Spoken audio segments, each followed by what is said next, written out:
Awesome. Thank you so much. We've got a fun-filled evening tonight and a lot of things to cover, so I'll be short and sweet here. As always, every meeting, we're going to have a $2 donation raffle. This month, it is a My Pillow, and so if you can see here in the back, we've got our kiosk set up here. If you haven't bought a ticket yet, you can, and between now at the end of the meeting, we'll finish that up. Without further ado, we got a lot of things to go over here. Larry Bird, we will kick this off here with the invitation.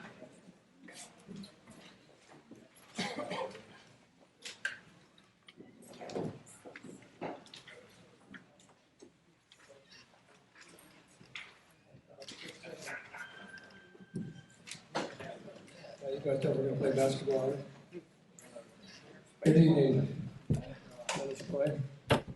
Heavenly Father, in the name of Jesus we pray.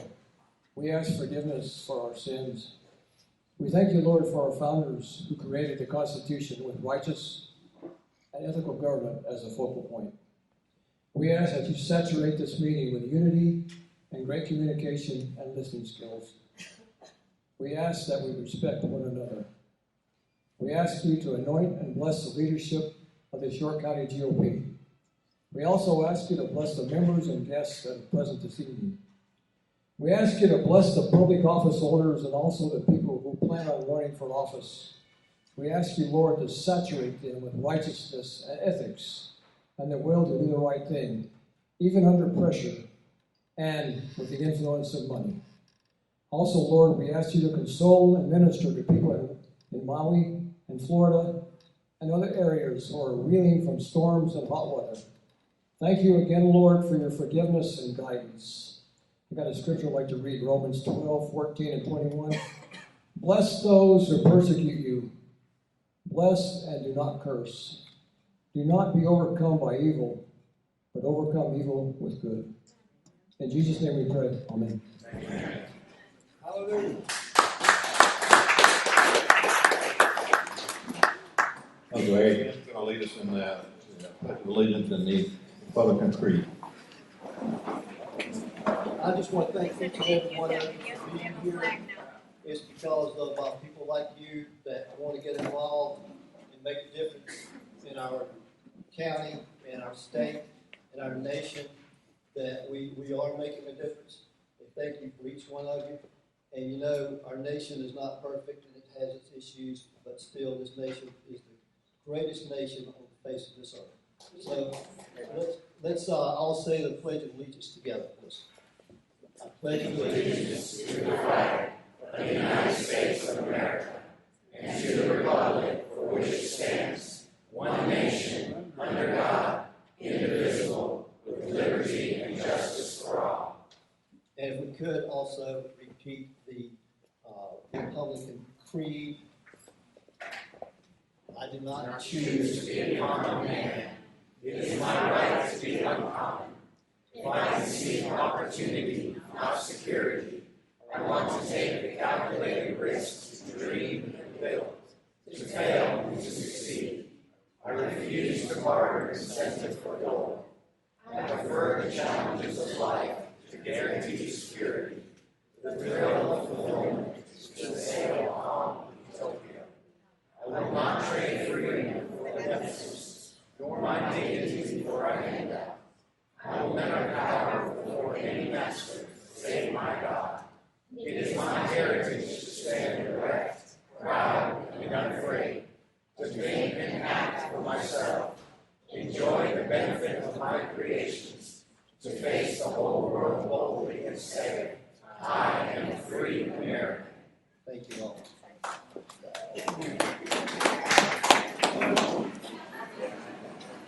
Okay, we've got a busy night tonight, so I think we've got it covered. You notice probably on your agenda, I put some times on here, because we're going to have to cut people off in time. Let me first acknowledge, we have a lot of elected officials here tonight. Please stand up. I saw Christy Cox, I saw Debbie Cloninger, I saw Tommy Atkins. Who else is here tonight? Watts Huckabee. David O'Neill is here. Allison everything. Got a lot of elected officials here tonight. That's good. Good to see them here. They need to come regularly, you know. Okay. Elizabeth Hens has a little announcement tonight. We want to start off with that and let Elizabeth make an announcement, then we'll move forward with our agenda. This wasn't on our agenda. This came up with a little surprise. A little surprise, perhaps the worst kept secret in York County. But good evening, everyone. It's so great to be together this evening. And I have some exciting news for you. As many of you know, my husband and I have 3 sons, and our sons go to school in Fort Mill. And so we decided to move from Rock Hill to Fort Mill to be close to their school, as well as our church where we work. So now we are literally 2 minutes from their school and 3 minutes from our work, which is awesome considering the gas prices these days. But with that means that we are in a new district. So now we are living in District 26. Many in District 26 have felt that their voices were not being represented in Columbia. So after a lot of prayer and careful consideration, I decided to throw my hat in the ring and run for South Carolina's State House for District 26.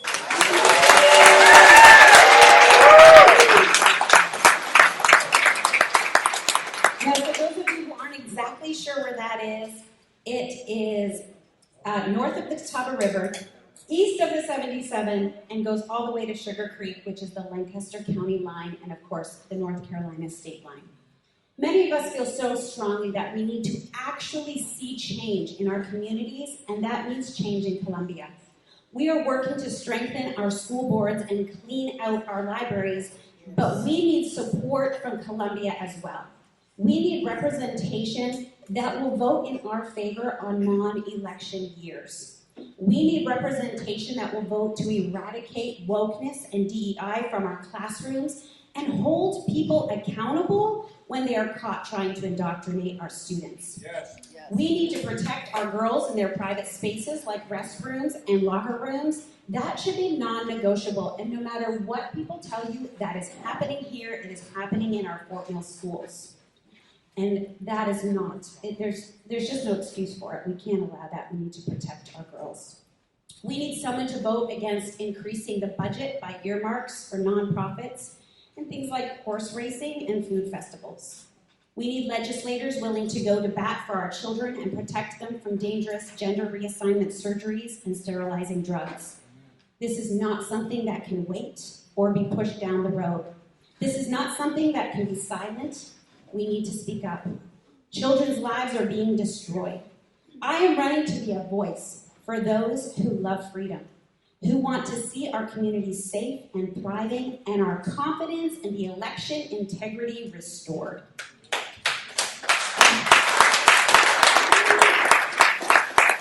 I am running to see our constitutional rights upheld. I am running for you. Thank you very much for your time.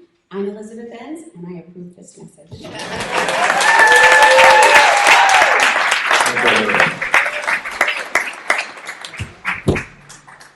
Larry, you need to approve the minutes.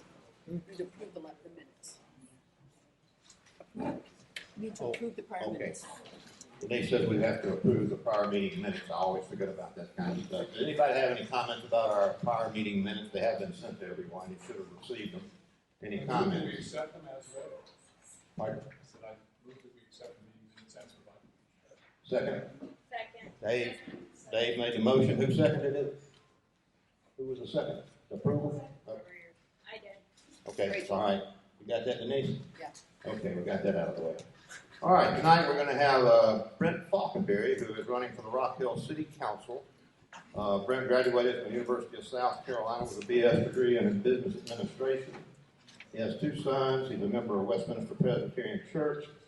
He's been in the Rock Hill School District Board of Trustees since 2018 and is currently vice chair of the Board of Trustees. So we're going to need him, if he wins this election, we're going to help him win it, and we're going to need to replace him find somebody good to run on the Rock Hill School Board, so keep that in mind. Brent, you want to come on up and tell us a little about yourself, please?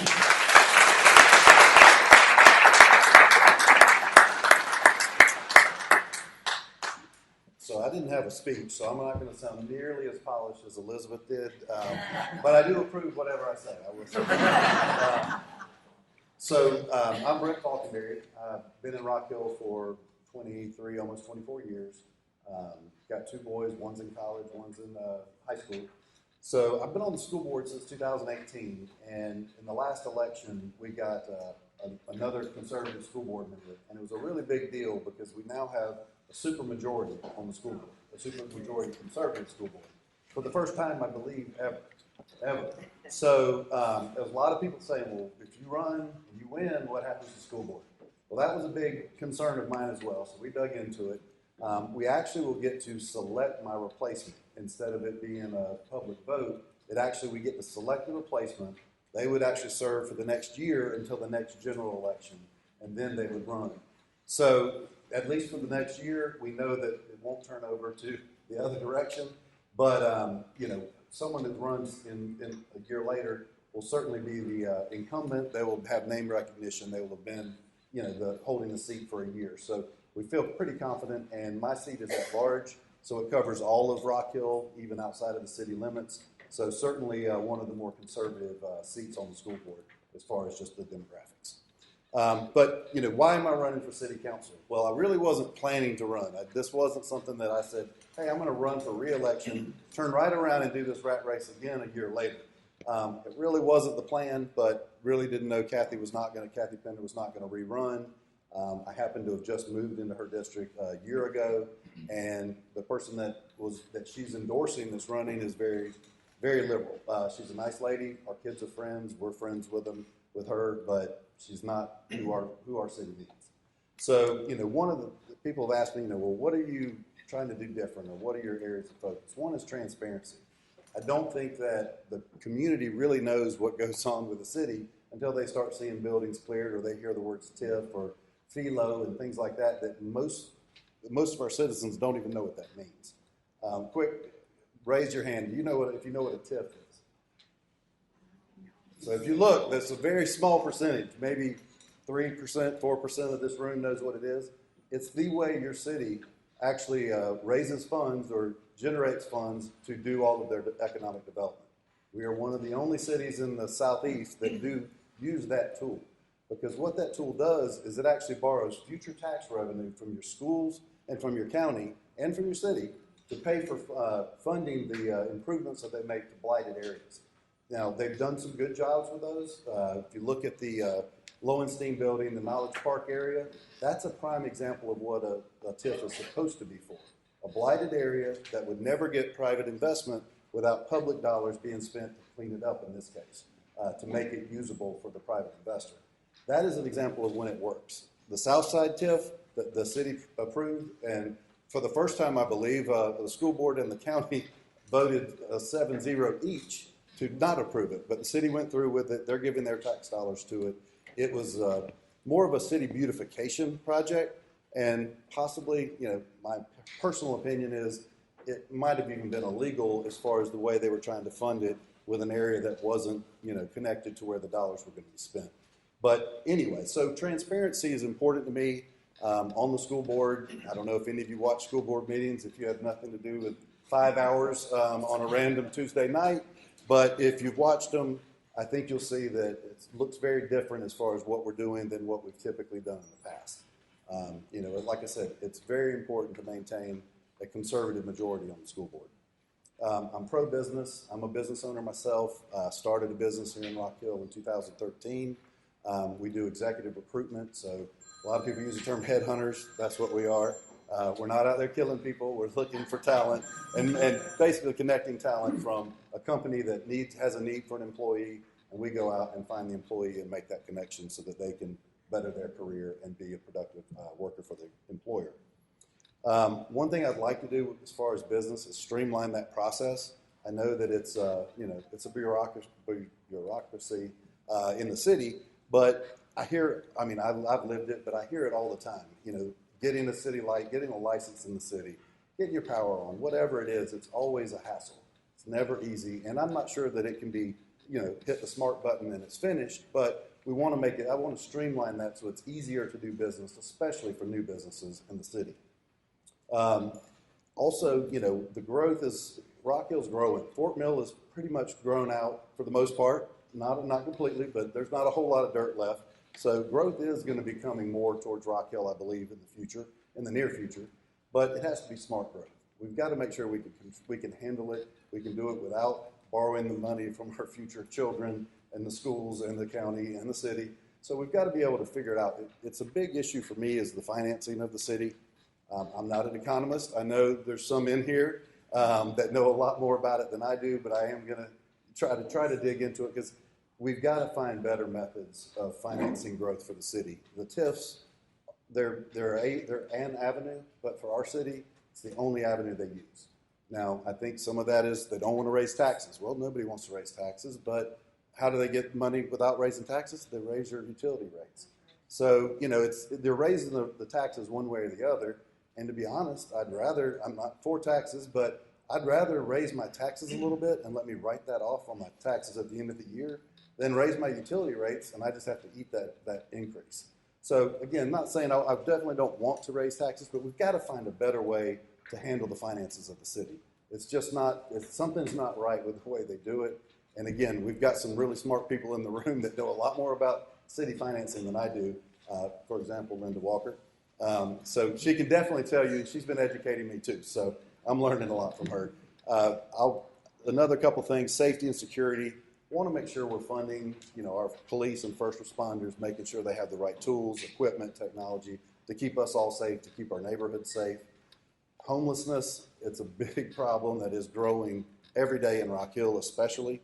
You know, I don't know that I have a solution, but I know that we've got to tackle it. The city has to face it head on because it just seems like it's getting worse. I know the buses, everybody thought was going to be this great idea. We can connect everybody in Rock Hill. I haven't ridden one, I'll be honest, but my understanding is it's really the way that the homeless are being, you know, moved around the city, and I'm sure there's other people too, but it's almost like we've made it so attractive that we're getting more and more homelessness than we probably would have. Chronic homelessness is the ones that I'm talking about specifically, not people who are down on their luck because they just lost their job. We're talking about people who, you know, are either on drugs or have mental health issues that are choosing to be homeless as they're choosing that as opposed to getting help and getting back on their feet. Let's see what else. I think that was most of what I had. Is there any questions? Because I know it's supposed to be a question and answer, and I've been doing all the talking. So, okay? Yes, sir. Hey, Brett. Mark Corral. Appreciate you running. A couple questions. A couple years ago, the City of Rock Hill Council implemented a ridiculous mask mandate. They refused to hear the people for weeks after weeks, months after months, with new COVID strains on the horizon and talks about more mask mandates. Where would you stand on the city council? Would you oppose mask mandates from the city? Would you support it? First question. Second question, from city perspective, would you support giving handouts and deals to big businesses to come to Rock Hill? Where are you on this? Sure. So, you know, the first question, I would say you probably didn't watch school board meetings, but I led the charge or tried to lead the charge. It didn't always work out. You know, I am definitely not for mask mandates. I actually pushed for our kids to go 5-day and virtual. If you were safe, if you felt safe enough, if you felt like the schools were safe enough to send your kids, then you would send them. If you didn't, then you would keep them in the virtual program. I didn't believe in the 2-day, 3-day. We did vote for it. I got voted down, but so I definitely don't believe in mask mandates. You know, it's your body, and you know you should be deciding what goes. You know what you do. I don't believe that it's in this case. I don't believe that you should be putting mask mandates on the city. As far as, you know, handouts, again, it kind of gets back to the smart growth. You know, you've got to look at it, you know, holistically. In general, do I think we need to just give big businesses huge tax breaks and all that? Not fundamentally, I don't believe that. But if we're, you know, if you look at it, for example, with the Panthers, not from the city perspective, but from the school's perspective, you know, we elected to participate in that FELO, which is fee in lieu of taxes agreement. I know we've got a lot of county council here people, so they agreed to it as well. But, you know, the bottom line of that was that particular property generated about $300 or $400, I think maybe $600, I believe, in revenue for the school board every year. With us agreeing to give away a percentage of our future tax revenue, we were going to, over the course of the 30 years, get about $137 million back out of that property. So in that instance, you know, $600 times 30, I'm not a mathematician. Whatever that is, it's a lot less than 137 million. So it can be a good idea to entice them, but fundamentally, I'm not for that. But if it makes sense in the whole list, as a package over time, it potentially could happen. Mhm. Yes, sir. How do you feel about Airbnb? Well, I lived in a neighborhood where they were not allowed, and we went round and around trying to get rid of them. Personally, I don't like them in my neighborhood, so I'm not supportive of them. But at the end of the day, fundamentally, it's a business. People have a right to have a business. So, I don't want to be straddling the fence on it. Personally, I don't believe that if you have a neighborhood that has restrictions, you should not be forced to let someone do that anymore.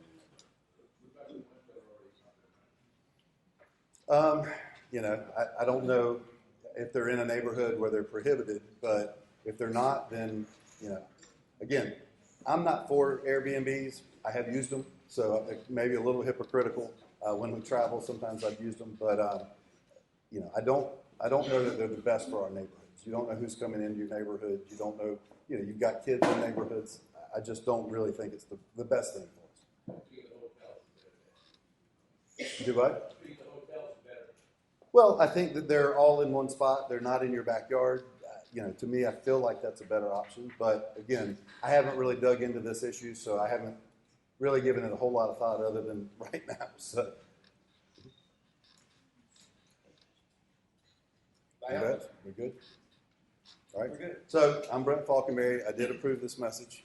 Yes. What do you need from us? So the election is October 17th. I'm Ward 2, which is, for the Rock Hill people, if you start at, Harris Teeter and on Celanese, you go up to Mount Gallant, go up Mount Gallant to Cherry Road, come back down, turn there in front of, come down past Oakland, all the way up to where Nisha G's is, and then turn back down and go towards Celanese. So it's that block of Rock Hill. There's a couple neighborhoods outside of that. But the biggest thing is turnout. This is on a random day in October. This is the last election that will be on a random day in October. From going forward, they will all be on, in the second Monday or Tuesday in November. But so the biggest thing is turnout. We've got to get people to come out. In my last election in school board, we had 40-something thousand people vote in my election. And I had 30-something thousand votes. So, we had a lot of people. This election, there's 13,000 people registered. We'll probably have 800 votes. So it's a very small group of Rock Hill that actually turn out to vote for these city council elections, and they're so important. So if anything, just getting people, talking to neighbors that that are in this district, I'm going to put out signs. We're going to do all we can to get the message out. You can early vote for this, just like any general election. But that's the biggest thing, getting the vote out. If the vote gets out, I'm confident that we'll win. If the vote's low, well, she won last time. It's probably going to be her people that are voting again, or for the candidate that she's endorsing. So, again, get out the vote is really the best way to help. So door knocking, even if we don't live in your ward. Absolutely. Yeah, we're walking neighborhoods. I don't know if Sam's still here. Yep, right there. But if you're willing to walk neighborhoods, we'll get you the information. He's got a really cool app that I'd never seen before. I didn't ever have it, but it tells you who's registered voters in the area because they're obviously most likely to vote, especially in the special election. But yeah, getting out the vote and walking neighborhoods, handing out signs, anything you can do. But certainly donations are appreciated too. We can't run it for free, but you can go on our website. We've got a link to register to vote, early voting. You can donate on the website as well. So anything you can do would be greatly appreciated. Thank you.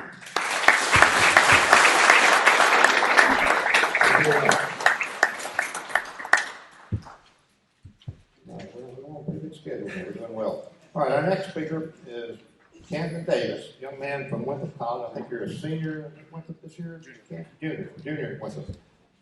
Nancy Nicholson, Linda Fisher, Dave Hurt, and myself went over to Winthrop for the convocation last Monday. Camden joined us, and we tried to introduce ourselves to new student convocation of the day when a new student show up at Winthrop.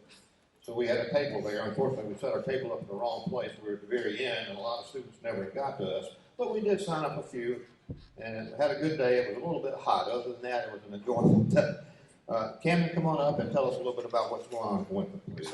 I appreciate it. Thank you, sir. Thank you.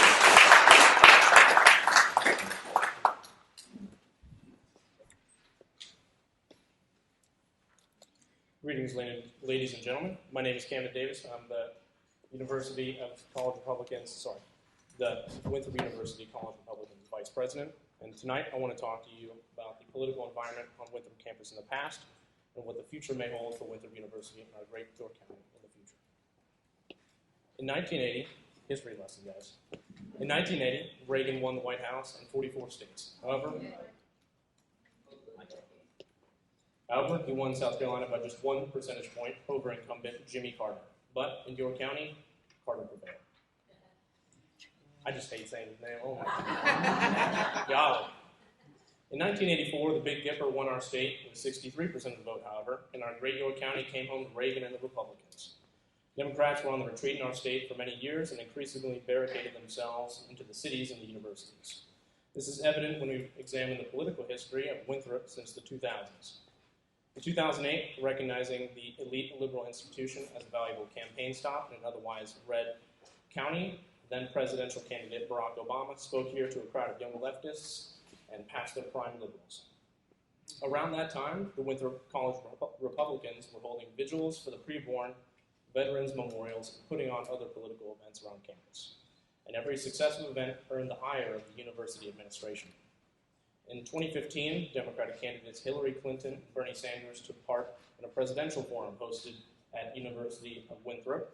During that same time, the students and faculty have only become more leftist as York County continues to hold red. As you can tell, York County and Winthrop University are polar opposites politically speaking. That is a consequence of good governance and pro-America policies that the everyman of York County loved, but the Winthrop University elites cringed at. But they couldn't do anything about it because York was red. And so they waited and continued to wait till today, biding their time and patiently preparing to turn this great county blue again. As the campus becomes more and more leftist, its power over local elections has been increasing.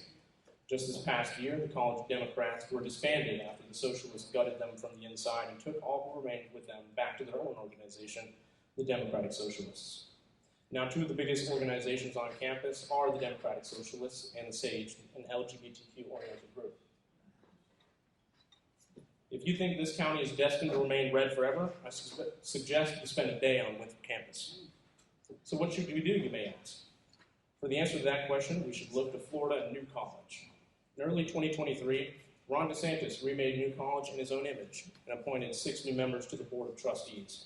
He cited leftist perversion of the institution and its lackluster finances as core reasons for the takeover. So far, he's been successful in returning New College back into a humble institution of learning. I believe we can do something similar with Winthrop University. At the moment, and for many years prior, Winthrop has been a hotbed of leftism and socialism, so the perversion element we exemplify in spades. And in the coming years, a combination of needlessly costly DIE programs and mounting repair costs for dilapidated and dysfunctional buildings will put a strain on the university's finances. We, the people of York County, have a unique opportunity right now to petition our state representatives to restore our university and make it a shining city on a hill, renewing its old commitment, truth with liberty. Thank you.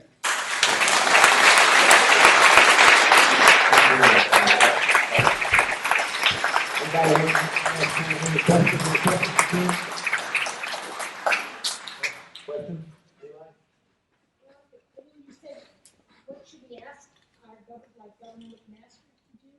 Well, it would certainly be the power of the legislature as far as I'm aware when it comes to funding of the school, because it is a publicly funded institution.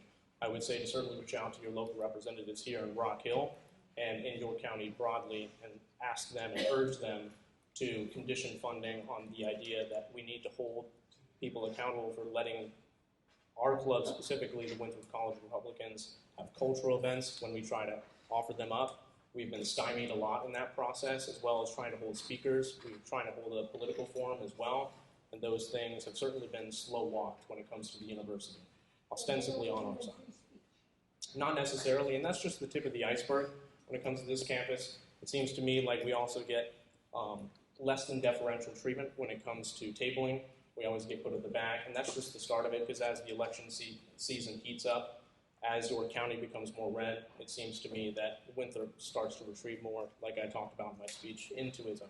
How is the president of the unit, how are they changed? So as far as I'm aware, I don't know the exact process for it, but I know that we have at least one ostensibly right-wing guy, Glenn McCall. Glenn McCall is on the board. I believe he's the chair, but we really don't have a lot of sway necessarily, and we just ask for more support when it comes to either funding our own events or trying to look to Ron DeSantis in Florida as an example for how to remake institutions that certainly will be hot-button issues in the very near future. If I may just to mention a few things. So Glenn McCall is currently the chairman of the Winthrop Board of Trustees. Yes, yes. And it is the board's job to hire and fire the president.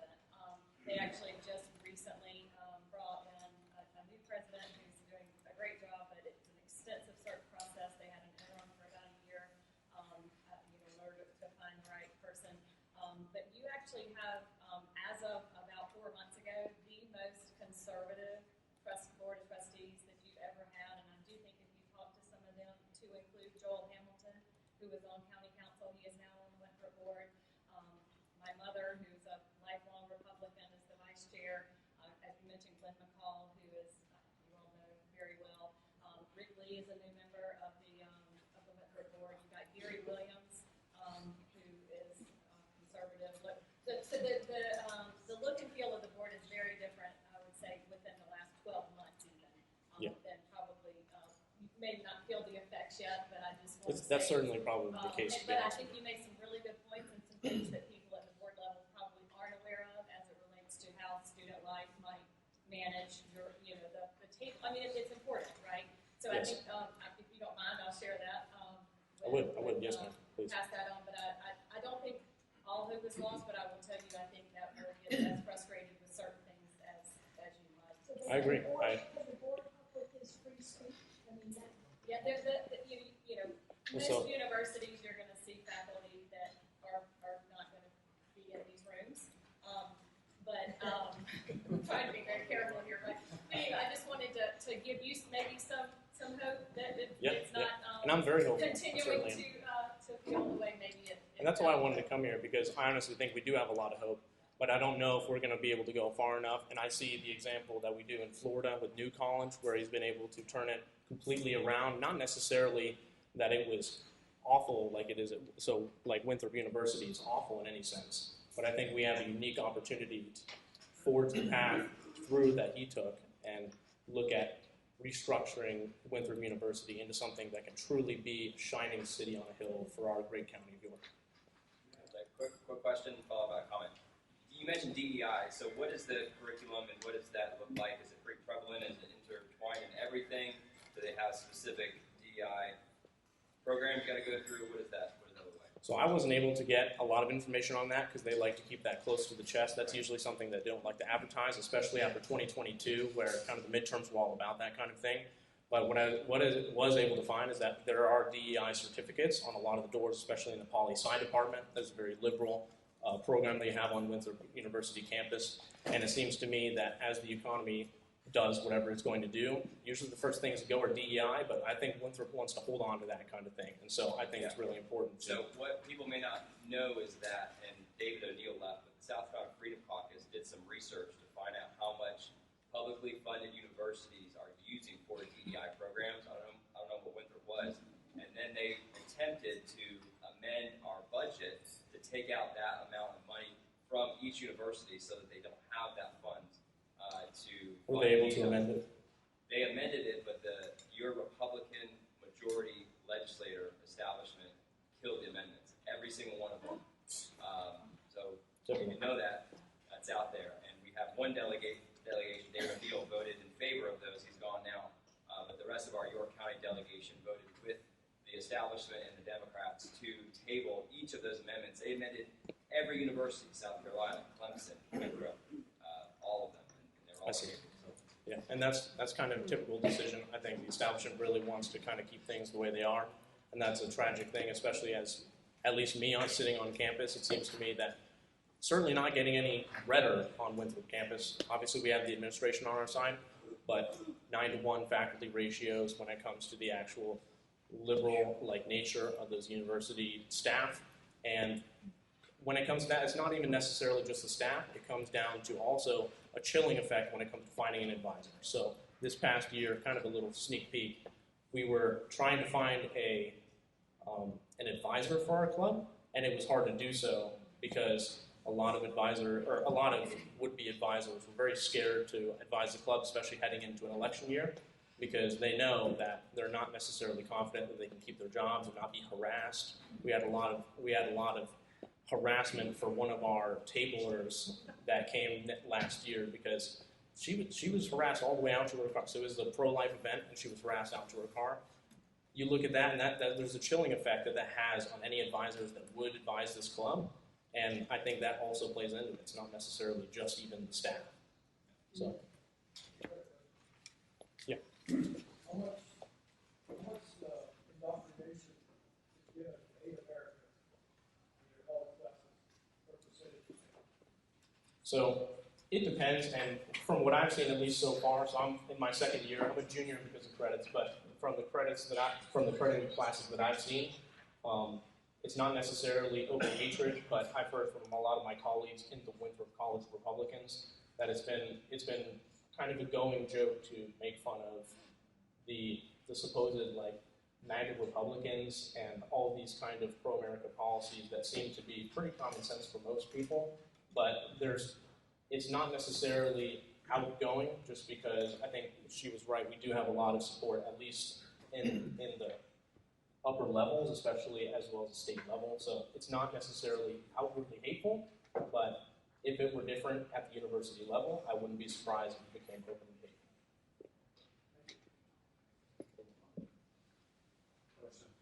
I live really close to Winthrop. I don't really observe too much, but is there any protests on campus that is ever allowed or supported, or by all sides? Have you seen that or experienced anything like that? So again, I've only been here for 2 years. The only protest that I saw was for our pro-life event, and that was the one that ran out our speaker.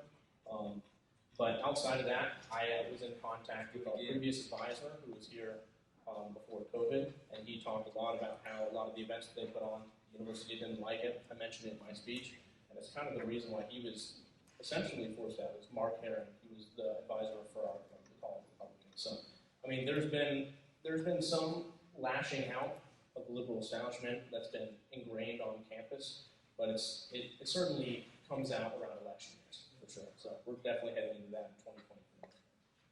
Good luck. Oh yeah, we'll need it. Thank you all for speaking. I appreciate it. Sorry,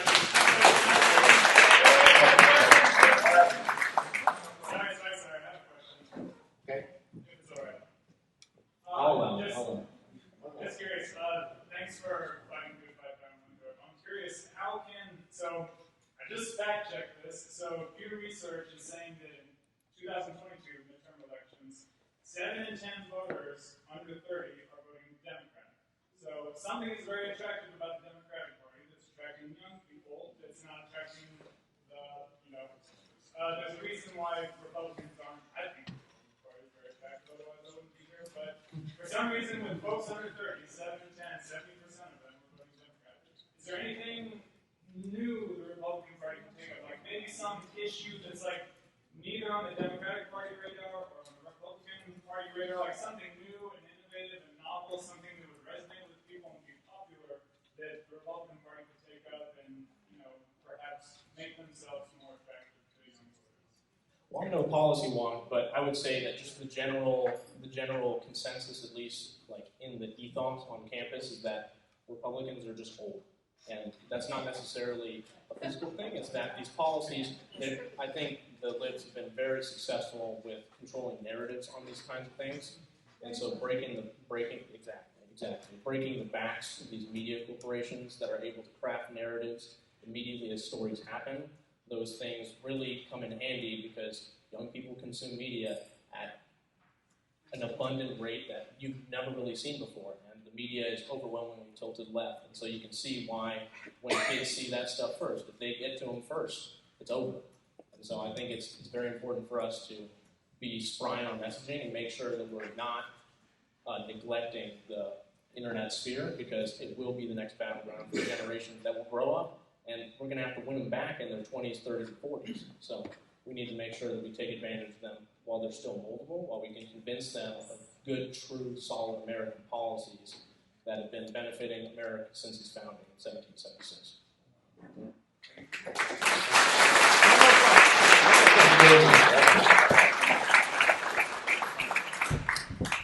I'd like to make a couple more comments relative to what Ken was telling us.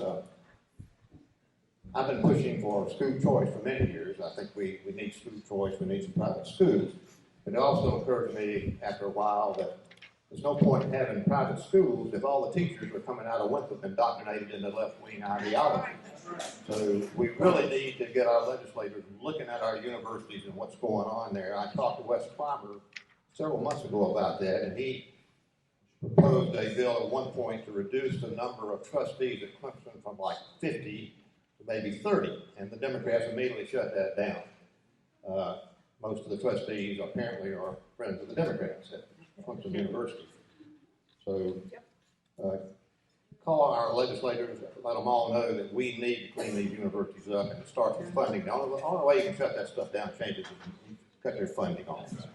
The Democrats get a lot of votes from what they're talking about letting the students not have to pay back their loans. That's how the Democrats get votes. And of course, if I was 20 years old, I'd like that a lot too. So one other thing I would mention, that Camden and his associates have agreed if we need some soldiers, foot soldiers, when election time comes around and we need to be putting out signs and knocking on doors, they will help us. So appreciate that very much. All right, our next speaker is Cole Johnson. He's a representative of the DeSantis PAC. We agreed at our last meeting that we would allow each presidential candidate to have a speaker come here and speak for 10 minutes. So tonight, it's Cole Johnson speaking on behalf of DeSantis.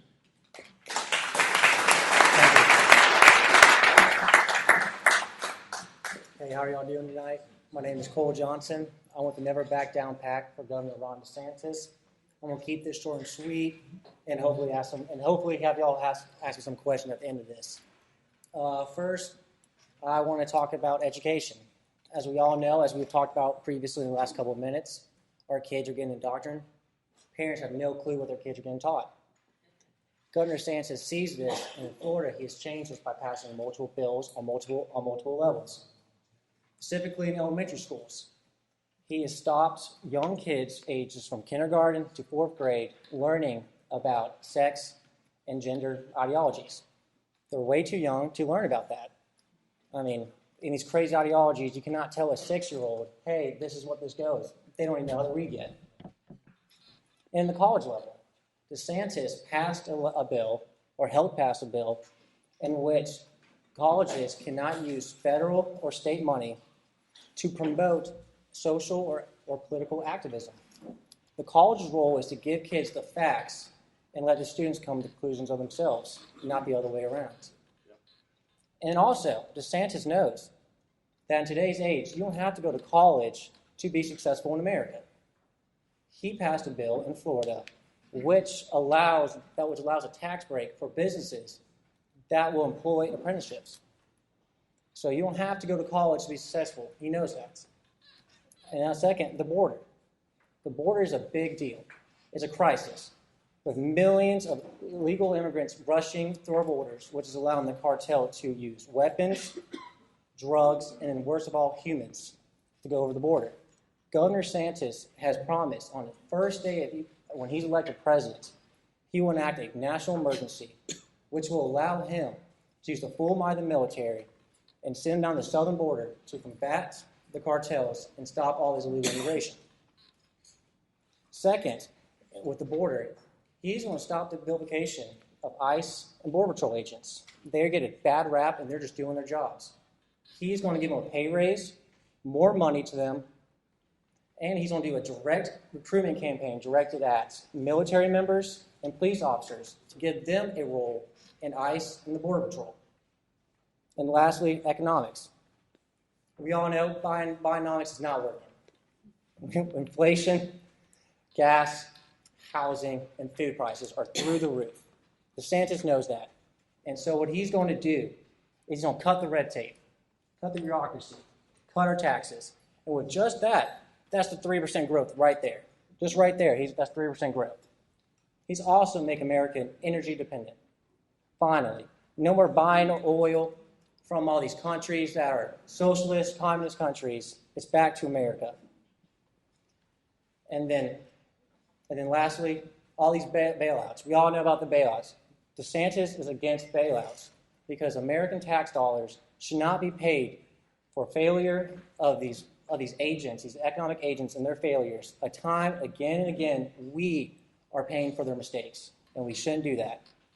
Thank you all again for letting me speak about Governor DeSantis, and if you have any questions, please ask them right now or after the meeting.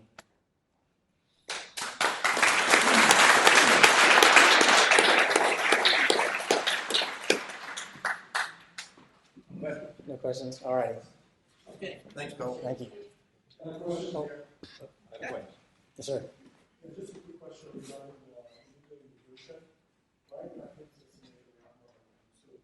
this is I think that's like consensus. So what is his plan?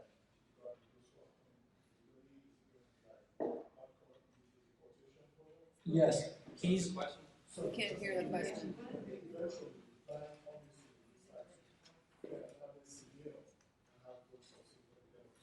Of course. Okay, so for the people who didn't hear his question, tell me if I'm wrong about it. His question was, how serious are we going to get, DeSantis going to get about sending them back?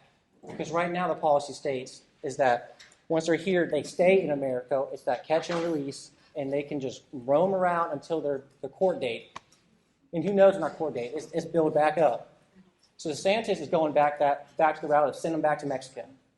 If they come through the ports and ask for asylum, before their asylum date is, they go back to Mexico. They're not free of running around this country. As well with the cartel and about the military going back. He's going to authorize lethal force to go against the cartel. He's going to announce them as a terrorist organization, which they should be, and he will do his full might to make sure the cartel goes down to their knees. Does that answer your question, how he's going to do it? Yes, sir.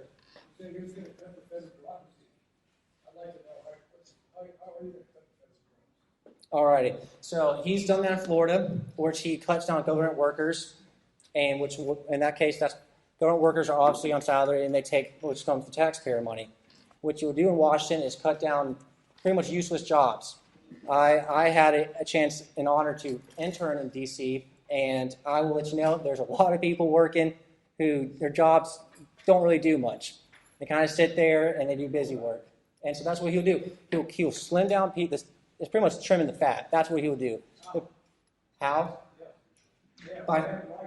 They have rights. Yes, sir. Oh, everyone has rights. But also in America, you have the right to jobs are allowed to fire you, and that's what he will do.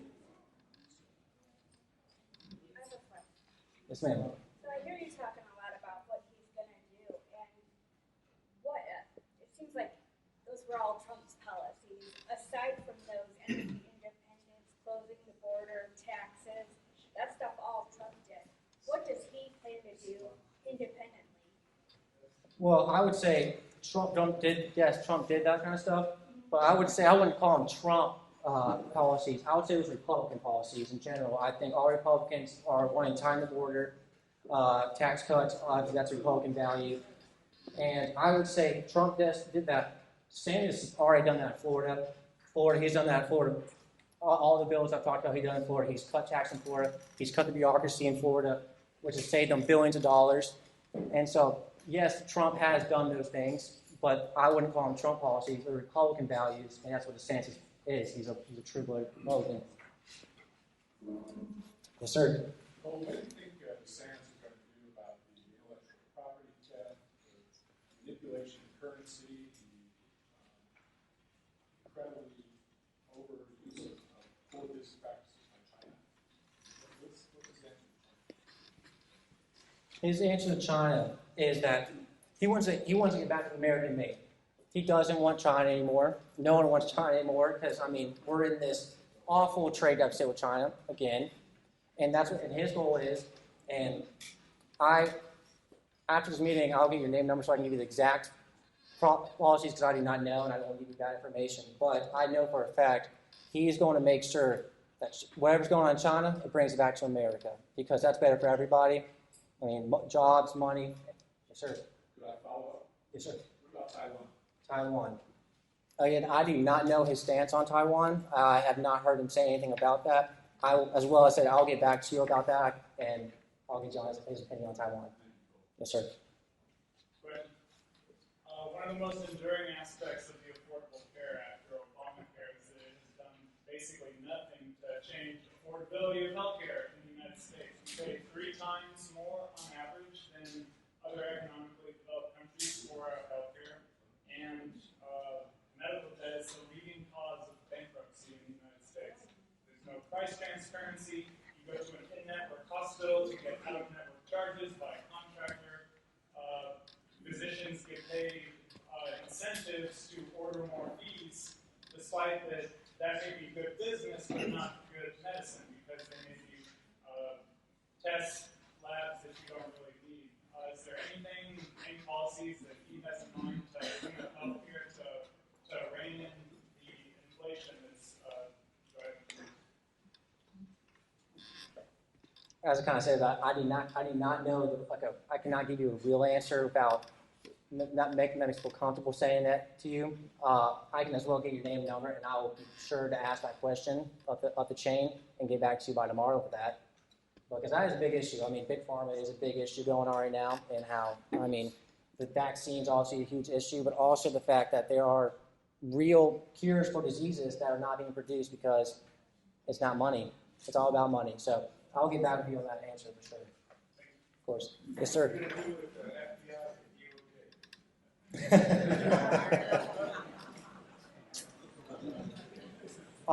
Obviously, there is a problem, and he has already said with the bureaucracy, he's going to fire them. Everyone up top, he's going to fire them. They've done an awful job. He's on the first day of office, he's going to call them all in and just go down the line. You're fired, you're fired, you're fired, you're fired. Yep. And that's what he's going to do.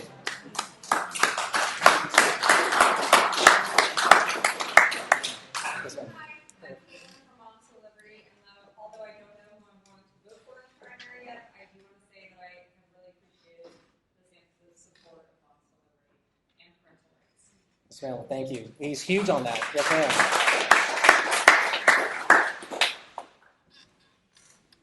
Any more questions? Perfect. Thank you all so much. You can talk to me afterwards. Thank you. Thank you, Cole. Got questions there. Okay. I noticed Tom Odensia too. We've got 6 out of our 7 county council members here tonight. Boy, that's a first time. What's going on? And Watts Huckabee, one of the council members, that called me and asked if he could speak tonight. So I told him, okay, I'll give you 5 minutes. He's an elected official, and anytime an elected official has to speak, I think we ought to let him speak for at least a couple of minutes. So let's see what Watts has to say tonight.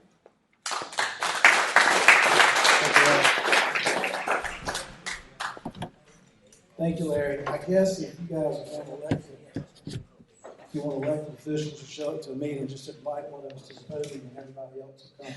Since we've got 6 out of 7 here tonight. I want to start by saying this. I graduated from Winthrop in 1988, and I graduated, I'm a conservative at Camden. Just wanted to mention very quickly, I graduated from Winthrop in 88, and it's refreshing to hear you come to the podium and share what you're sharing about what you're seeing at Winthrop and how you want to make a difference. So keep fighting the fight.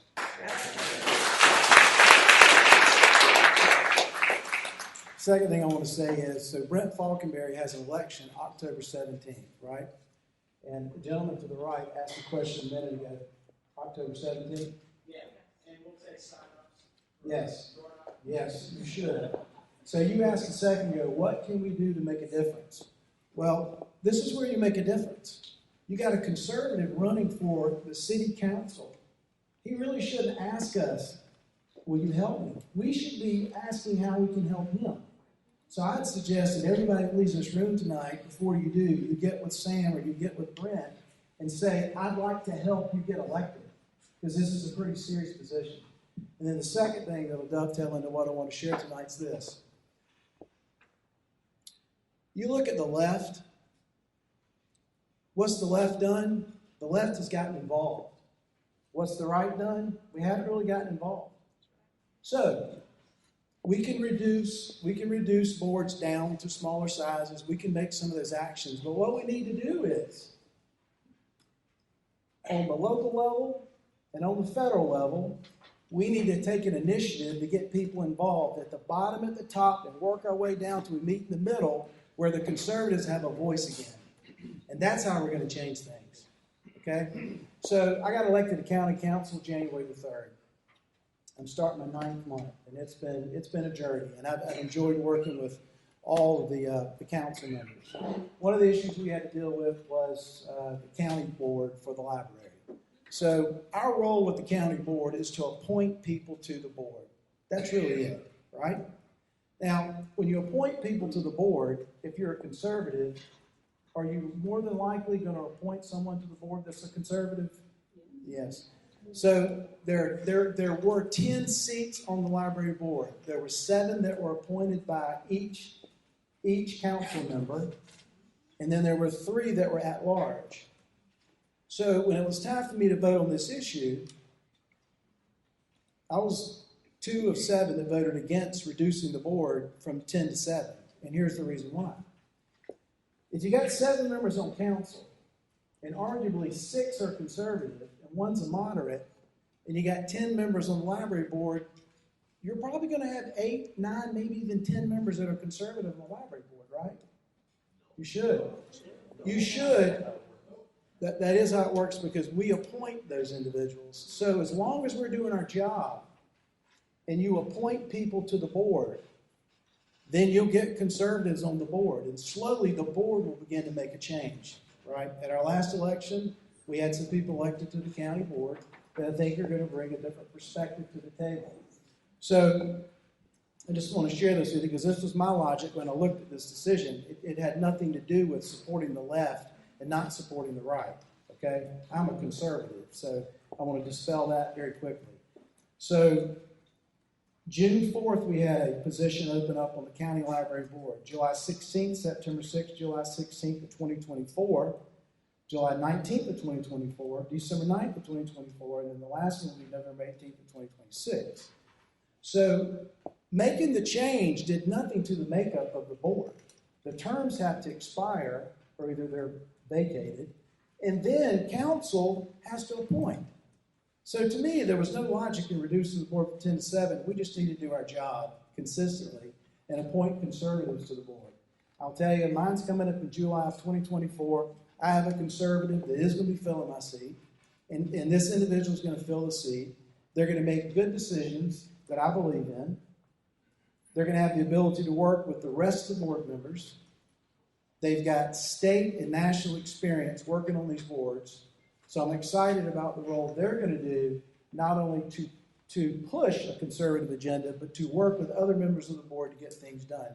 Because a library, it's a lot more than books today. If you've done any reading or you listen to any podcast about the future of libraries of America, there are other things we need to be doing for the citizens, specifically of York County, out of the library. And so it takes having people on these boards that have a vision and are like-minded to think about and think out of the box on what we need to be doing in the library so that our citizens of the county benefit from the library other than books. So I appreciate your time tonight. Hopefully that clears up a little bit, but most importantly, I leave the podium tonight, and I want you to know that I am a conservative. I am a strong fiscal conservative. You could go listen to our meetings and listen to how I vote, and I think you'll get that for yourself. Yes, sir. Was part of the vote to take the board down from 10 to 7, was it included in that, or was it another vote that also required the board members in the library to live in the district of the county person that they were appointed by? Yeah, that actually, it's my understanding that they were always supposed to live in the district, but if somebody moved out of the district, they should have been reappointed. Additionally, in the York County Library Board rules and regulations, right now, we've got to deal with this. If a member of the York County Library Board vacates, they miss 50% of their meetings, or they just quit. Right now, the library board, within 30 days or before their next meeting, can appoint a new person to replace who's no longer on the board. Well, I can tell you, I don't want anybody replacing my appointment. I will reappoint someone else. So we have to get that, but that needs to be addressed and changed. But anyway, thank you for asking the question. So follow up, because I think, trying to get all the connected dots, I think recently 3 or 4 new board members were appointed, like all of a sudden. How did that happen? Were they? Great question. Were they up? Like, did they expire? Yeah. Another reason why I didn't think it made any sense to reduce it from 10 to 7, because you had to wait for these terms to expire. So we just had one expire June 4th, July 16th, September 6th. That was an open seat.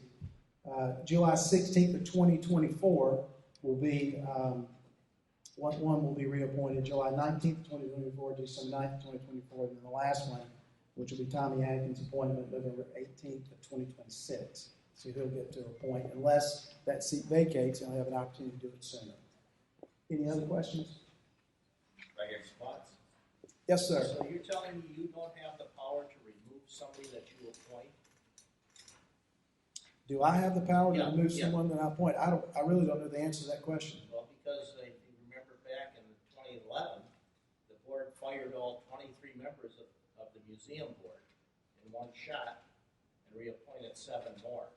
Then we must be able to, I guess, yeah. So- If you wanted to appoint somebody so else you that have you the appointed. ability, if your candidate or your nominee or your person deviates from your thoughts, in my opinion, you can remove them. We don't have to live with them. You may could, But I'm not I don't know really sure. the rulings, I just know history. Right. Yeah, that's a possibility. Yes, sir. Sorry to ask a question. I just want to understand the logic. We have these pornographic books, these leftist books that are damaging our kids now, not next year, 2025, whatever.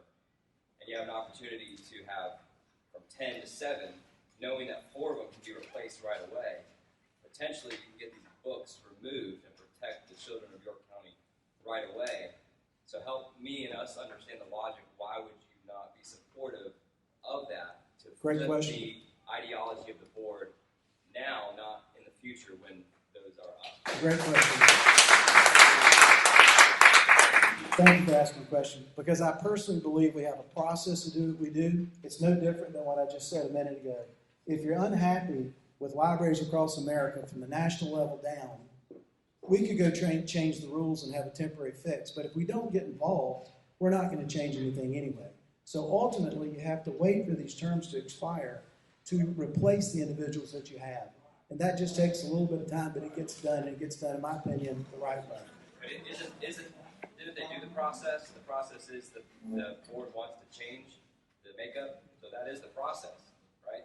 The council wants to change the makeup of the It is within your board. authorities to go through the process by having a first reading, a citizens hearing, and all that. So it is within your power to reduce it. So I'm just, again, you said that, there's a process to it, and I think they did the process right. You know what? This is a good point too. On council, you don't always get your way, right? You listen to what other people want to do. When a vote takes place, you respect the wishes of the majority, and you move forward. The outcome's going to be the same either way, though. That's my point. The outcome should be the way, as long as council members, not just with the county library board, every other board you're responsible to, if you go out and you deliberately look for people that are going to get involved and make a difference, then you're making the right appointments. So the question might be, how did the people get on the library board in the first place when historically 6 out of 7 at least council members are conservative? So we should have a dominated conservative board. Any other questions? Over here. Would it Yes, be Brett. possible to ask your other council colleagues for their opinion, and could we ask them questions as well? Can't be a Okay. council. We don't have Can't be a council. Okay. I didn't see the answers, but I just wanted them to hear me ask you. Yes, sir.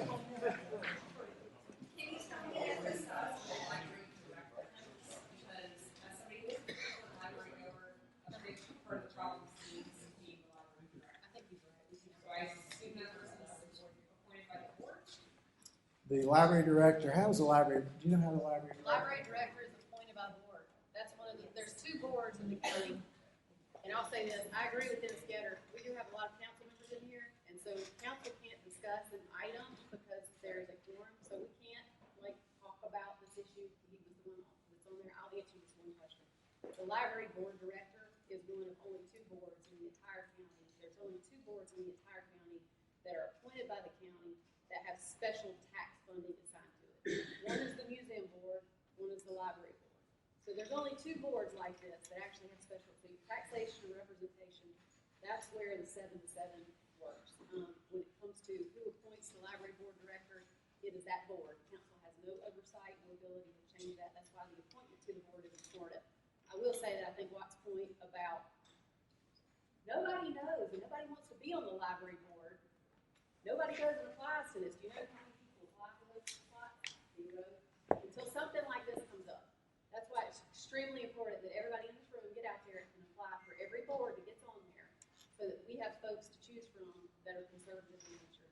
But that's the distinguishing factor on this board, is that they choose their director, they choose their, they pass their own budget. It's not similar to other boards in the state.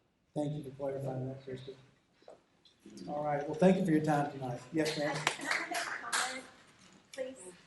I just have a comment. It's not a question. It's something, I've been very involved. You said people don't get involved. I quit my job to get involved. That's how serious I am. Thank you for doing And these that. are the things that I, coming to the council meetings, listening to you talk, and how you vote. And this is a comment of what I have seen from being involved. You say you're a conservative, but I've seen you vote very liberal. You vote for a moment of gain and not for a good future. You listen to the voice of wealth and unjust gain instead of the voice of the people. You tend not to see the big picture of every issue because it runs deeper than the topic of discussion. It's more than just a library board and inappropriate books. It's about closing the door and bolting it down and protecting children's innocence everywhere and guard them and not be bartered with for the sake of inclusion.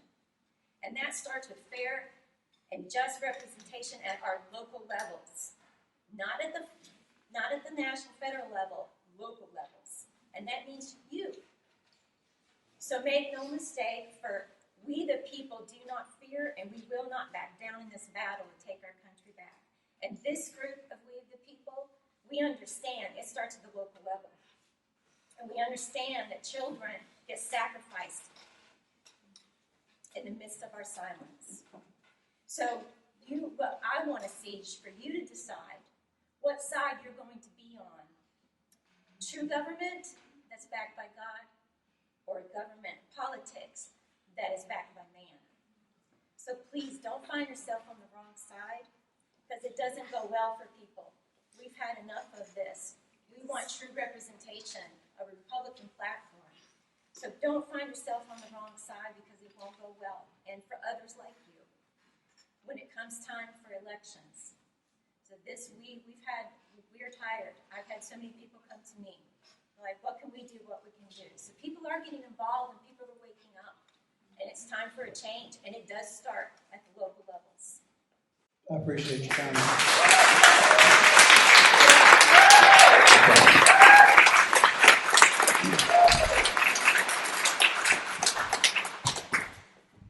Since we're on that subject, one of the things I wanted to mention tonight, I would like to have a volunteer. One of the things that myself and the other board members have been talking about is we need somebody, one of our members here, the county advertises, there are over 30 boards and commissions in York County. The county advertises on their website when an opening is available on the zoning board, the library board, the planning commission, whatever, they advertise. We need somebody from our group that will track that website, let us know when there's an opening available. We can advise our members that the opening is available, ask people to apply. We'll find if somebody will apply, then we will follow up with the county to see if they're going to get picked or not. So we can put a lot more effort into getting the right people on these boards and commissions if we work at it. And I'm willing to help people I'll with make that. it even easier whoever your designee is for that, you contact the clerk of council and ask her to let you know when the appointments become available. She will help you with that. So when you elect whoever it is to designate that. That's, what's your name? Karen Brock. Yeah, Karen Brown. Karen Brown. What Christie's saying is that I can call Karen and ask her to let us know when there's an opening in one of the boards or commissions, and then we can let you folks know and encourage somebody to apply for the position. Yes, sir. Larry, I was just gonna say, it's very similar at the city as well, so it's not just the county that struggles to find people, so. Brent is I don't know correct. the right person yet, but it is the same process. Brent's correct. What he's saying is that we not only have those boards and commissions in the county, we also have them at the city, town level. So that's Clover, Rock Hill, Fort Mill. They all have a planning commission, a zoning board, and we need to be involved in all of those things. If we really want to start at the basic level, we need to get involved in those things. So I encourage you to pay attention. We'll be sending out notices and letting you know that there's openings out there, so please apply. Most of the positions don't take a lot of time. Most cases you meet once a month. Some of them do require a little bit more time. Some of them you'll get a big stack of paperwork. But, all of them aren't that bad. But in any case, if we want to take our country back, we got to participate. Okay. One other thing while the county council is here, there's another subject that came up at our executive committee meeting that we had earlier this month, and that was about the seal valve project that's proposed up in the Regent Park area. I don't want us as a organization to take a position on that. At our EC meeting, we talked about it. I think most of the members seem to oppose it, not all. We appointed a commission to do some study. Dave Wilburn has done some work on that. He's got a PowerPoint presentation that he's done. I think explaining some of the questions that we all have and how they're addressed. I'm not sure it addresses everything. I will send that report out to all our members. Basically, if some of you others want to put together any other comments on it, let me know, and we'll send it out to all the members. In other words, we'll try to make everybody available as far as information on both sides of the issue, and then let our county council decide what they want to do. I think that there's still a third vote coming up sometime. I'm not sure when, but sometime in the future. So it's not a done issue yet. But if you want to say anything about it, let me know, and we'll get it out to all the members so everybody has the information. All right, let's see. Let's get into some stuff that's a little bit more fun. Rachel, you got our you got our logo. We've come up with a new logo that we want to start using. I hope you all like it. Basically, it's similar to what we've been using. One of the big differences is we've got America First on the bottom, and that has not been included in our logo. And let me show you this shirt. This is a sample. We're going to get set up to where our members can order a shirt with the logo on it. We're going to have polyester shirts, cotton collie blend, fleece jackets, polo shirts. Polo t-shirts. Yeah, a number of things that we're setting up with a vendor that we can order the products from them. And this is one sample. It's the only one we got so far. This is a polyester t-shirt.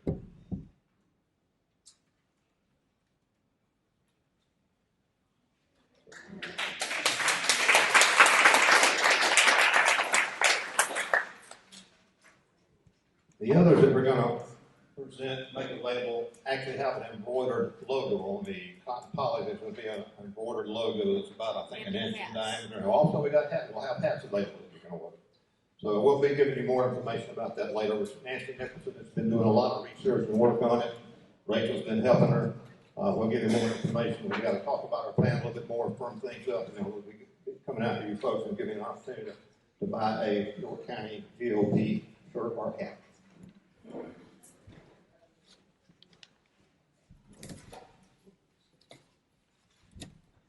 Okay, Christmas party. At our AEC meeting earlier this month, we also talked about a Christmas party, and basically found out that a lot of people didn't want to spend money on the Christmas party. It made perfect sense to me, so we took a vote and decided, no, we don't want to spend a bunch of money on the Christmas party. So we regrouped, and Bex Lunghart has gone out and made arrangements with the Lake Wiley Brewing Company on Hans Mill Road. and we're gonna have a Christmas party. They're gonna open it up to us exclusively from 5 p.m. to 9 p.m. on December the 7th. So put that on your schedule, plan to come. I think we're gonna make it available for kids also. This is a brewery, they do have craft beers. We will encourage you to buy beer there if they're opening it up to us. They also will have 2 food trucks there. Again, we'll be coming out with some more information later on, more details about what's gonna happen there.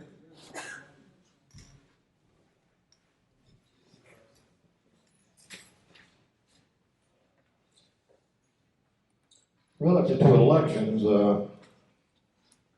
we just talked about the Rock Hill election. It's going to be October the 17th. And not a big turnout, because the only thing happening is that one town, or a couple of town council seats there, so there's no other elections going on. So a lot of people don't come out like they do when you've got a presidential election or a lot of other things being considered. But we also have town council races coming up here. The election for those in Fort Mill, I think most of the other municipalities is November the 7th. We do need some people in Fort Mill. I know for a fact that we need a couple of really good conservatives to run the town council in Fort Mill. So if any of you live in Fort Mill and are interested in running, let us know. We'd love to find somebody that we can help win a couple of those seats in Fort Mill. I would encourage all the other cluster leaders and precincts to be looking around at your municipalities and see what openings are available there, who's running, and can you get involved and move your town council in a more conservative direction. I think the deadline for signing up to run for the town council, I think, is September 15th. Is that right? Anybody know? September 5. It's next week. November 5 is the election. September 5. September 5, okay, that's the deadline for signing up. So only got a few more days if you want to sign up and get us a good person on the Fort Mill Town Council and some of these other town councils. Any volunteers? Anybody standing right now? Okay. Rachel? Yeah. Good, good. Do you have to live in the city of Fort Mill, or do you live in the county? You have to live in the city of Fort Mill. I think you probably City have of to be Fort in. Mill. City of Fort Mill. Yeah, I know there's going to be, there's 3 seats coming available in the city of Fort Mill. City versus the Yeah. yeah. Yeah. She's wondering if you have to live in the city of Fort Mill to run, or if you can. Yes, you have to live within the city. There's one at-large seat in Fort Mill. I think there's one at-large, and the other 2 are by district, and I'm not sure which district is available. There is one at-large seat, which you can live anywhere in Fort Mill and run. The other 2, I think you have to live in a particular district. There's 4 districts. I think there's 4 districts, 2 at-large seats, and the mayor make up the 7-member Fort Mill Town Council. Okay.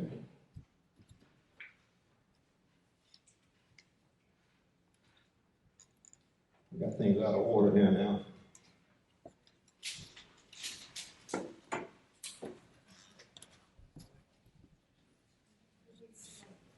Okay, I guess I'll move on to the treasurer's report. Can you put the financial statement up? Caleb's not here. He and his wife are celebrating the anniversary this week, so they're out somewhere partying. And you can see we spent very little money. The money we bought a few supplies. Other than that, about the only thing we spent money on is renting our place here to meet. We've actually prepaid the rest of this year for both our general meetings here and one more EC meeting that we'll have here in November. And so far, that's about the only thing. We buy a few supplies. Other than that, we're not spending much money. We are talking about possibly buying a couple of wireless mics and the device that runs those mics, so we can have a couple of wireless mics out amongst you people when we're meeting here. So it's a little bit, I can't hear what anybody says. My hearing's terrible. So if we get a couple of mics, I can hear better. Probably some of you others can too. Okay, let's see. I think that's Denise. I think you're up next. Denise wants to talk a little bit. She's been working hard on election integrity. It's something that's dear to all of us. I think we need to clean our elections up, and Denise has been working hard on that, and wants to make some comments about it. Yeah, it's kind of ironic. I'm just sitting in the audience at the county council, so welcome to our house. I've been working with 2 groups. South Carolina's Safe Elections with Laura Shar, who was our speaker a while back, and also the PalmettoStateWatch.org group, which is another great organization that, that are fighting for our elections. If we don't have real elections, we don't have a country left. We have got to make a change. There is a national RNC resolution for election integrity, which also includes paper ballots. So we need to push our public officials for this. There's several counties, including ours, that have passed resolutions calling for paper ballots. And so there's a lot of us working, a lot of these counties we're working together. We are not isolated. And we are joining hands with a lot of other folks, and we're going to battle. Now, one of the things that we need is an election integrity strike team. According to Rob Harris of the Freedom Council, and David can verify this, that each of the counties is going to organize a strike force, because from what Rob tells us that we need to make phone calls, make faxes. They need something like 500 to 1,000 people calling our representatives to change that environment, to let them know we're not going to put up with this anymore. See, we think we have paper ballots because we mark the ballot and we look at it and go, yeah, that's what it was. But what's being counted is not what you marked. There's a barcode on the top. Can you read a barcode? So if you can't read a barcode, I can't. We don't know what's being counted, and that is against the law. We have to be able to count them in public. We vote in private, but count them in public. So I need people. They're asking for like about 25 or more people on each county to sign up. I've got to sign up here, or you can email me at secretary@yorkrepublicans.org if you can help us. And a lot of printers have fax functions on their faxes are very, very effective in doing this kind of stuff. But we need people that when these bills, there's 5 bills coming up that are strong election integrity bills, and we need to get them through.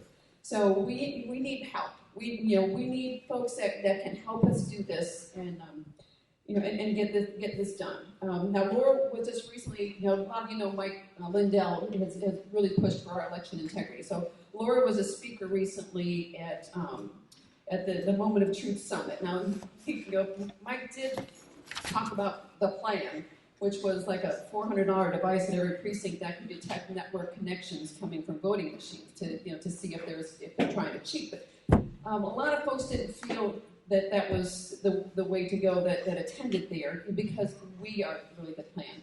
And paper ballots are the key. We don't need to keep doing these machines. We have got to push for paper ballots that are hand marked and hand counted. There are really effective ways to count these ballots in the precinct.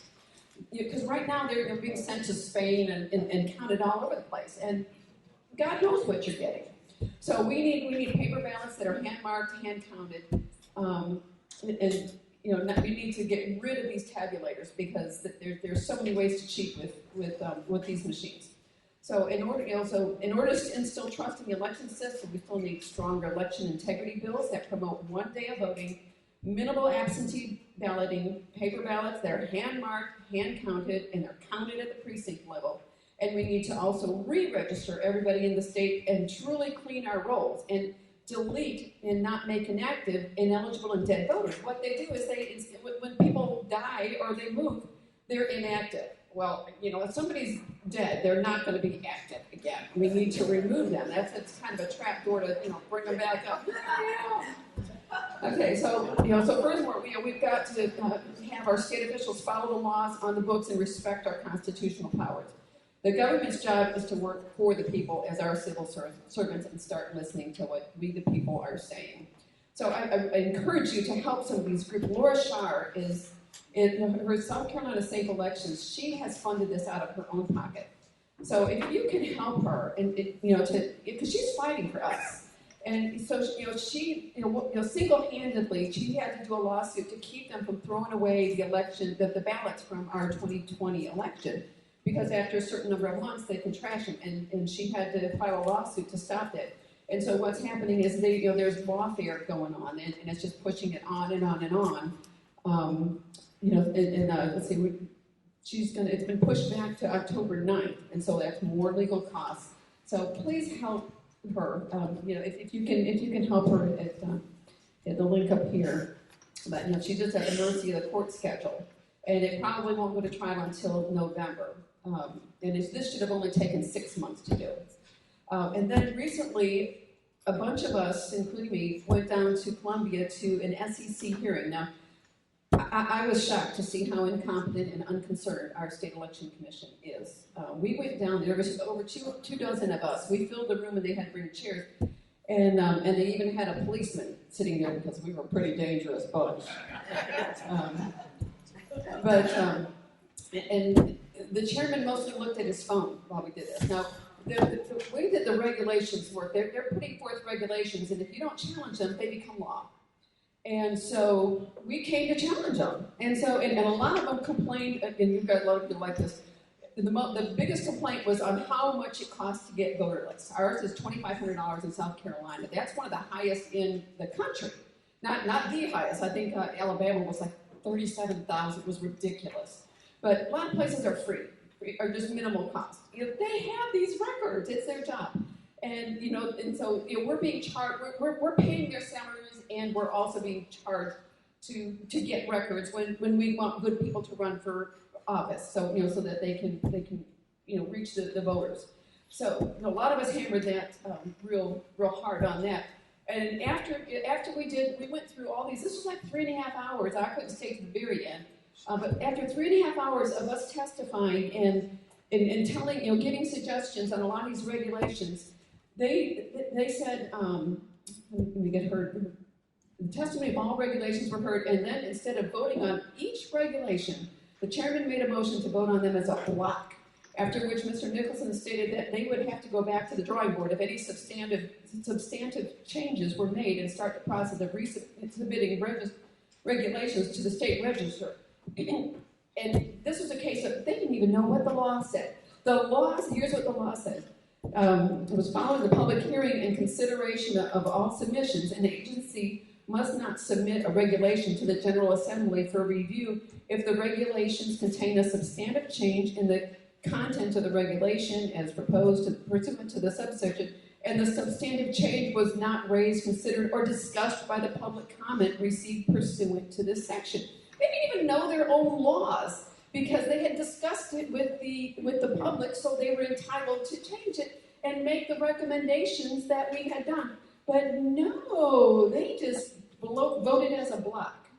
So it was shocking to see the incompetence of the people that are in charge of our voting, and we were appalled. They could have easily submitted it. So Janice Price from Palmetto State Watch is appealing this decision, and she's another one that's working hard on this. So we all need to be a part of this. If you're at home, you can make phone calls. If your printer has a fax function on it, I've got like an all-in-one printer. I can do a fax or scan or whatever. But we need you. We need your help. I've got a sign-up form here, or email me if you can help.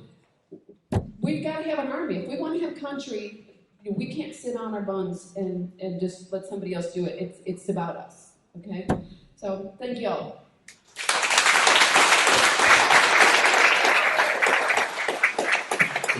Not very passionate about the subject of election integrity. I have one slide that I missed. This is the last thing. I don't know if you can you find it, Rachel, on our YouTube and Facebook, the social media slide. Dave Hurd has been working very hard on social media. We're now posting a lot of our information on YouTube, Facebook, and Spotify. Dave could use some help, so if any of you are familiar with working with videos, editing videos, and doing that kind of stuff, he could use some help. That's helping us get the word out about what we're doing, and it's very important. That's all I had. I think the next thing we're going to do here is do our raffle, see who our winners are for the My Pillow items. I hope you all bought a ticket or made a donation. We're lacking a little. Lacking a little, not too enthusiastic tonight. Got a bonus. Yeah, we got a pillow and 2 additional.